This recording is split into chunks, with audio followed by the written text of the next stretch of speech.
இது வழக்கமாக நீங்கள் எல்லா இடத்துலையும் கேள்விப்பட்டது தான். ஆனால் ஒரு நிறுவனம் நிறுவனத்துக்கு முன்னாடி இது ரொம்பவும் முக்கியமான விஷயம். அதுதான் ஸ்வாட் அனலைஸ்.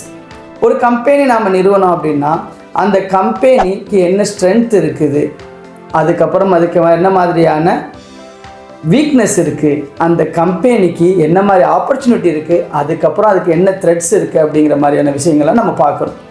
ஒரு கம்பெனியோட ஸ்ட்ரென்த் அப்படிங்கிறது மார்க்கெட்டில் நம்மளுடைய தேவை எந்த அளவுக்கு இருக்குது, நம்மளுடைய ப்ராடக்ட்டுக்கோ சர்வீஸ்க்கோ காம்படிட்டரோடைய அளவு எந்த அளவுக்கு இருக்குது, ஒருவேளை நாம் அந்த ப்ராடக்டை கொடுத்தோம் அப்படின்னா கஸ்டமர்ஸ் வந்துட்டு எந்த அளவுக்கு நமக்கு ப்ராஃபிட் கொடுக்க ரெடியாக இருக்கிறாங்க, இந்த மாதிரியான விஷயங்கள்லாம் நம்ம ஸ்ட்ரென்த்து அப்படின்னு எடுத்துக்கலாம்.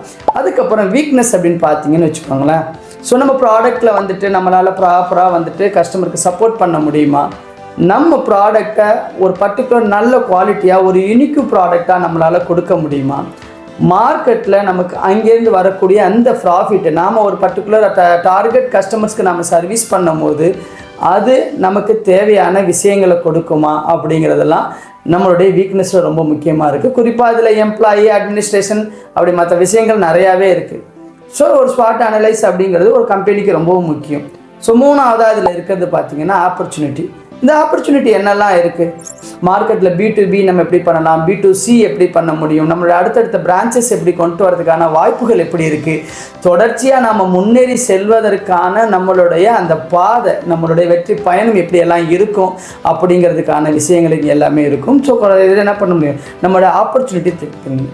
கடைசியாக த்ரெட்ஸ் ரொம்ப முக்கியமாக. நம்ம ஏற்கனவே சொன்ன மாதிரி தான் வீக்னஸும் த்ரெட்ஸும் கிட்டத்தட்ட உங்களுக்கு எல்லா மாதிரியான விஷயங்கள் தான் கொடுக்கும். ஸோ நம்மளுக்கு மார்க்கெட்டில் என்ன மாதிரியான பிரச்சனைகள் வரும், அதை நம்ம எப்படி எதிர்கொண்டு ஜெயிக்கணும், எந்தெந்த மாதிரியான நம்மளுடைய சவால்கள் நம்முடைய தொழில் அச்சுறுத்தக்கூடிய வகையில் இருக்கும் அப்படிங்கிற விஷயங்கள் எல்லாத்தையுமே நாம் கொஞ்சம் முன்னாடியே அனலைஸ் பண்ணிக்கலாம். நார்மலாக ChatGPTயில் கேட்டிங்கனாலே இந்த விவரம்லாம் வந்துடும். ஸோ உங்கள் கம்பெனி நீங்கள் என்ன மாதிரியான ப்ரொஃபஷ்னலாக சர்வீஸ் பண்ண போகிறீங்க, இல்லை என்ன மாதிரியான ட்ரேடிங் பண்ண போகிறீங்க, உங்களுடைய டார்கெட் ஆடியன்ஸ் என்ன, உங்கள் ப்ராடக்ட் என்ன அப்படிங்கிறது உங்களுக்கு தெரிஞ்சிருக்கும் இல்லையா. ஸோ அப்படி உங்கள் கம்பெனியை பற்றி உங்களுக்கு தெரிஞ்சிருந்துச்சு அப்படின்னா ஒரு லீகல் ப்ரொசீஜருக்கு முன்னாடி கண்டிப்பாக லாஸ்ட் ஸ்டெப்பாக ஒரு ஸ்வாட் அனலைஸை எடுங்க. நன்றி மக்களே.